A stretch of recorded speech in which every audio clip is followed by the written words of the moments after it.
Koto. Welcome to Sport Waitakere Coffee Chat, coming to you today from Browne Street Cafe in lovely Avondale. Hustle and bustle here today, so please bear with us, but it's a mighty fine spot to have a good coffee.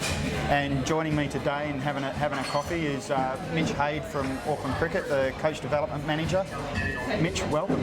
Morning, Mick. Good to be here. another coffee. Yeah. Mate, Mitch, you've played a lot of hockey in your time. You've got an extensive playing history and coaching as well, from grassroots all the way through, in the current under-18 men's New Zealand. Have I got that the right way around? Yeah, sounds right. The head coach for the men's under-18 men's team. And there's a bus just pulled up outside, but we'll crack on. So you're a Cantabrian, you're a hockey player, and you're the Auckland Cricket Coach Development Manager. How does that fit in? Yeah, it's a good question, mate. I never would have thought that I would have been living in Auckland for this long if you would have asked me that question 10 years ago. But yeah, obviously born and bred Cantabrian, very proud Cantabrian.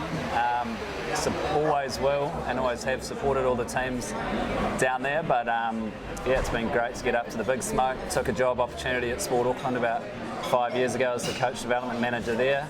And about 12 months ago moved on to Auckland Cricket. So yeah, proudly wearing the blue. Very good. So today I've got Mitch here to talk a little bit about Auckland Cricket's Coach Development Framework and how that fits in with the local clubs in West Auckland, but how we might also be able to, how that might translate to other codes and other clubs. But so that's what we're here today to talk about. But Mitch, you've talked about how you got into coach development from coaching a little bit then. Can you just sort of expand on that a little bit for us? Yeah, I guess coach development's grown a lot over the past 5 to 10 years.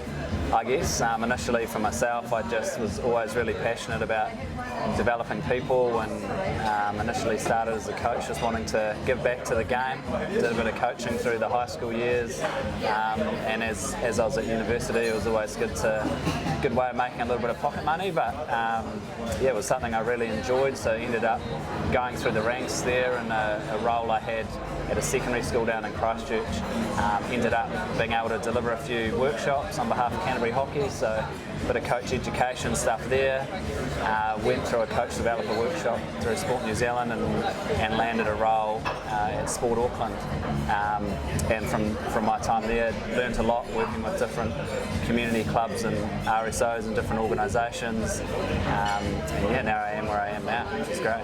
So through that time, what's the biggest thing that you hold on, or I guess your philosophy around coach development?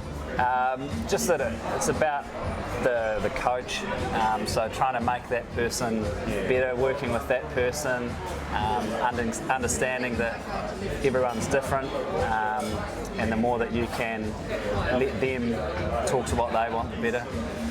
Nice, thanks Mitch. Hey, okay, so we're here about the framework, so can you just give us a bit of an overview of the Auckland Cricket Coach Development Framework? Yeah, so we have 16 major clubs across Auckland, and our framework as it stands at the moment, each club is required to have a coach developer. So this has been developed over a couple of years now, or a couple of seasons, and we've got to the point this year where ultimately where we want to get to is having all of our junior and youth coaches across Auckland qualified, and to enable that, or for it to become realistic, ultimately we thought, well, we need to have a coach developer who can deliver those workshops at the clubs and be there on the ground. So we have 16 coach developers this season out there on the ground, and those coach developers are required to deliver the workshops and support those coaches when they're out there coaching.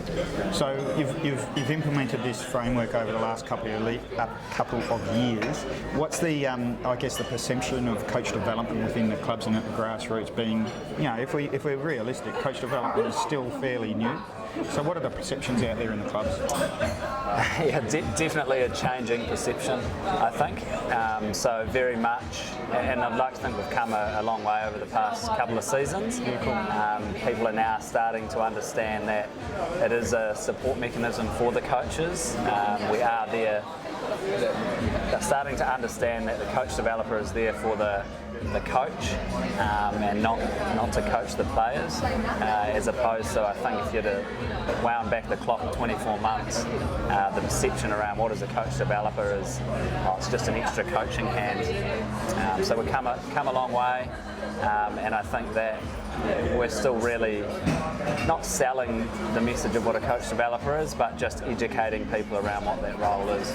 Yeah, okay. I guess, that information and that education around that space is probably pretty key, wouldn't it? Yeah, for sure. You know, I quote Ken Martell from USA Hockey quite a bit, and they've gone through a systems change that's taken them over 10 years now, or it's close to over 10 years now. And he says, well, the answer's simple, it's just not easy. And so it's about drip feeding that information so people get that picture. So, no, that's fantastic. What would be, so to support those changes and think about, it's easy, it's simple but not easy, what would be the most effective way to, I guess, change those perceptions a little and introduce coach development at a club?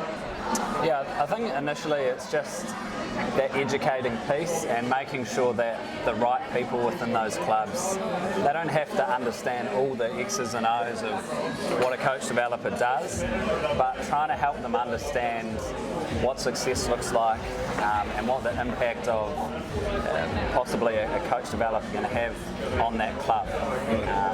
And for us, that's probably something that we've, I think, over time got better at, and a couple of the key messages are around helping them to understand, or helping the people at the club to understand that ultimately this is going to benefit the experience of the participant.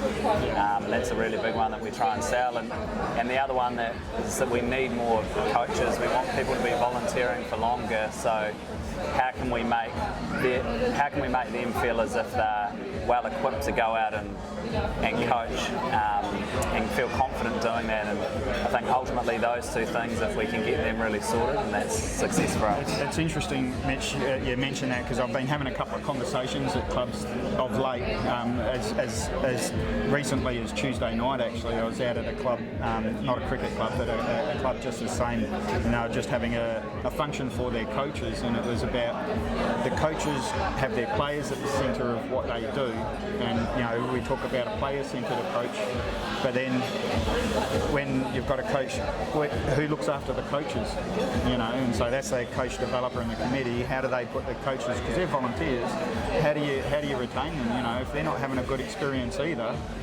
So how does a club, right from player all the way through their volunteers and coaches and so on, provide those quality experiences, I guess? So, no, that's an interesting comment you make there, and certainly something that a lot of clubs are trying to work through. Auckland Cricket provides some amazing support for their clubs, and through resources and just the RSO support. How does a small club, or that doesn't necessarily have that resource available to them, how do they consider looking at coach development? Yeah, it's a good question, and as you alluded to, we are lucky. We do have some good resources to pull on in that space, but I think ultimately, it's great if the coach developer is qualified in that space and they have a little bit of expertise as a coach developer, but the way I see it is sometimes it can be as simple as just having a person on the committee who's designating a little bit of time just to putting some focus into supporting the coaches, and sometimes it might not even be education, it might be flicking an email out to say thanks for doing what you're doing, just letting them know that you're there to support that person. So initially it's more more of a coach support person. Yeah. And then that club needs to support that person to help them understand where they can go to pull in some of that resources. So, it could be a local RST who can support the club with a bit of generic advice. Thanks, mate. No, absolutely. Yeah, that kind of stuff. But I think for me, the first thing is having someone who's willing to put a little bit of time and focus in on that area. And then you're kind of saying, right, what's their expertise here? As a club, how are we going to support this person to make sure they're supporting our coaches? So if you've got one of those people within a club, putting that into that context, what would be what is the simplest thing that they can do to support the development of a coach on the ground? Yeah, I think just be there for them. If you were saying, right, you got 3 hours a week, and that person's put their hand up and said, yep, I got 3 hours a week to look to do whatever you want to do with the coaches, what's that going to be? Well, initially it could just be putting a timetable together and being on the ground, not coaching the players, not intervening with the coaches, but just being there if they have a question, they want to talk to you at the end, asking the coaches how you can help them moving forward. I think that'd be a good place to start. That conversation, even just that conversation, having someone to lean on, because I've started sports that I've never played in my life as a coach. Now that my daughter's at that age, and just having someone to say, yeah, you're doing the right thing. You just go, oh, thank you. That's all you need sometimes. So no, that's fantastic. Look, Mitch, I'm going to put you on the spot. What are your top 3 points?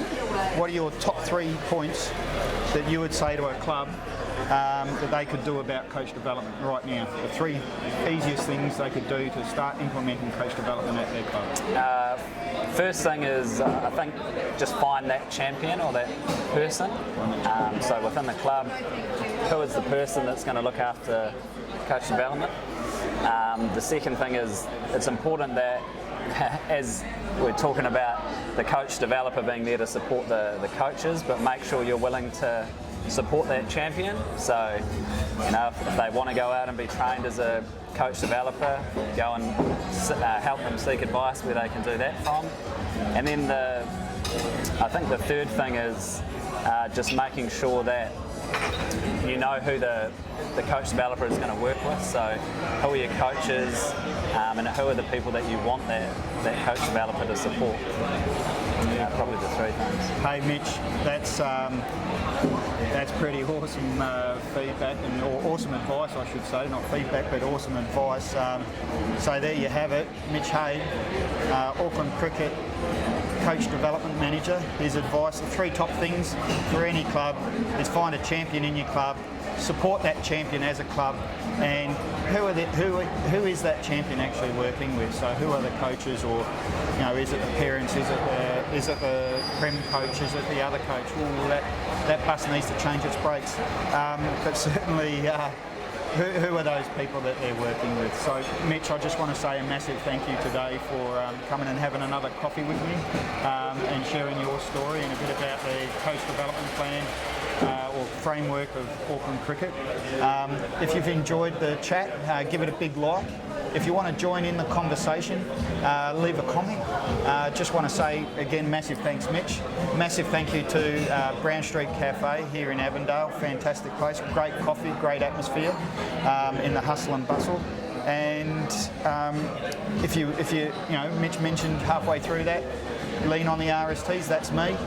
Give us a yell if you want to talk about coach development. I hope that's been helpful. Till the next coffee chat, kai kite.